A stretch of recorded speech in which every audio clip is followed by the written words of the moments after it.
Hi, I'm Ryan Keller. I am a director, editor, videographer living in Winter Park, Florida. I attend Full Sail University. I have a website, www.theinfectionofryankkeller.wordpress.com. Film is an interesting thing because for me, film is a collection of moving pictures, which technically that's what it is, but I think there's a deeper meaning to that. The role of visual arts in today is interesting. If we're talking about paintings, how paintings and art forms influence today's art and film, my profession. 2013, I don't think a lot of filmmakers that are popular at the moment use their experience of art, knowledge, and history, or even have the experience or knowledge of art and history. I don't see a lot of that happening in what's coming out in the cinema today.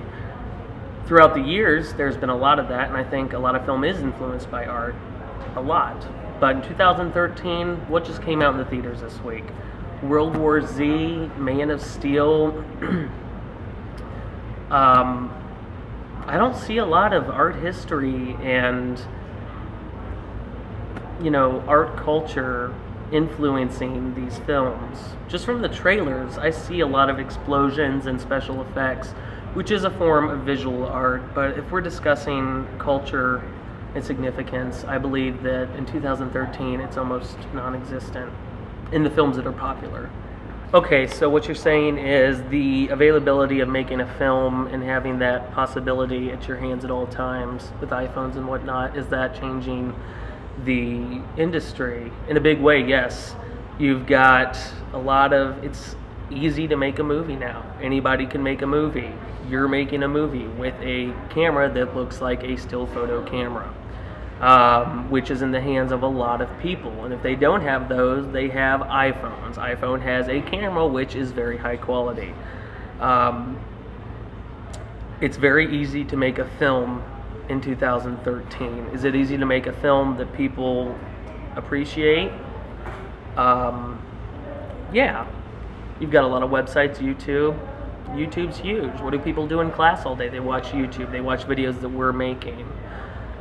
Is it easy to make a film with, cultural and historical significance that'll be around after YouTube is gone? I don't think it is. So what you got right now is a lot of quantity and a lot less quality. I love the film, but I think it started back in the late 90s. 99, I believe, was when Blair Witch came out. And with Blair Witch, you had a group of students, people like us, making their first film. And that film exploded. They made it with very simple cameras, and that film was, I think, one of the first popular films that could show that you could make a film like that. You've got new directors like Steven Soderbergh, who's been working since the 90s with Sex, Lies, and Videotape. If you look at Sex, Lies, and Videotape and movies that he's making now, like Magic Mike, it's changed a lot. Well, Steven Soderbergh just said that Behind the Candelabra with Michael Douglas is going to be his last film, which is sad for me because I've watched him grow as a director over the years. Well, he's no longer making films, he's writing on Twitter. He's writing his first novel, which he hopes someone will adapt into a screenplay and make, but he's allowing everybody to read it chapter by chapter on Twitter. So not only is film changing, everything's changing with the way technology is. It's becoming a whole new world. Well, like I said earlier, I don't see a lot of content in new movies that are coming out that are bringing in the big bucks, that is.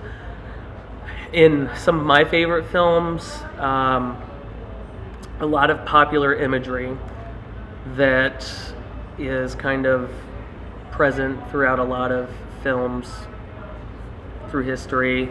I think a lot of religious elements. Religion is a big part of film, whether you see it or not. I think, one of my favorite films is The Holy Mountain by Alejandro Jodorowsky. He's a Chilean filmmaker, and there's a lot of religious themes in that, whether you know it or not. Sometimes it's subtle, sometimes it's very obnoxious and in your face.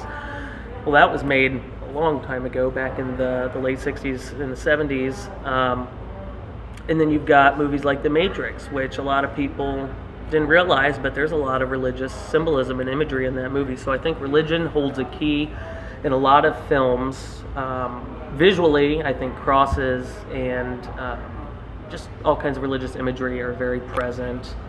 Another thing that is present is sexual imagery.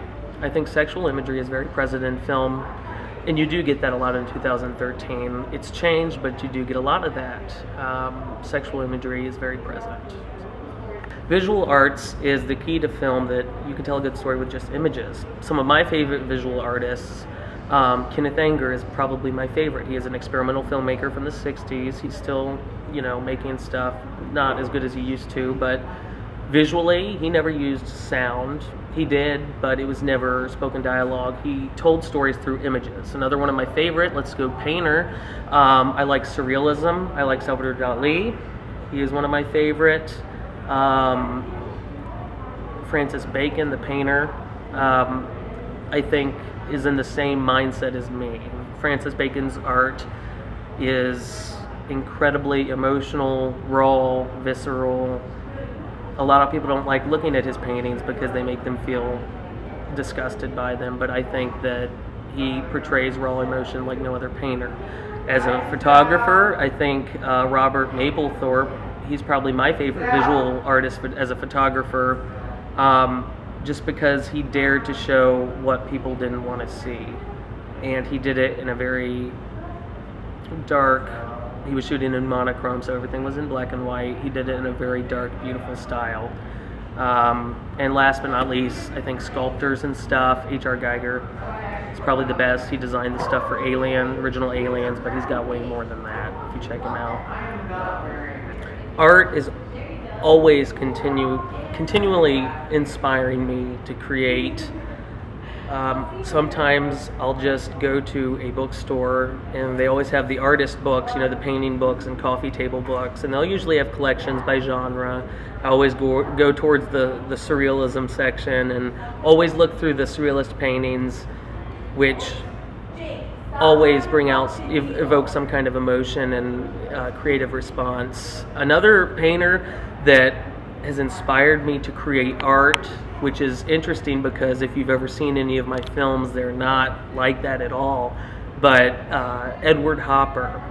A lot of people say his paintings are boring, and in some way, on the surface, they are very dull because they're just portraits of scenery and portraits of people standing outside of a house, and on the surface they're very dull, but if you're in a certain mood and you are in a certain mindset and you look at an Edward Hopper painting, I've sat down and written many films that I've filmed that did not turn out to look anything like an Edward Hopper painting, but there is a certain emotion that lies within a painting that you don't see on the surface by just going to a museum or reading a book. You have to get into a painting to understand it. And for me, Edward Hopper, despite how my films turn out, nothing like his paintings, but Edward Hopper, there's something about the emotion that he evokes from me that is very dark and very creative.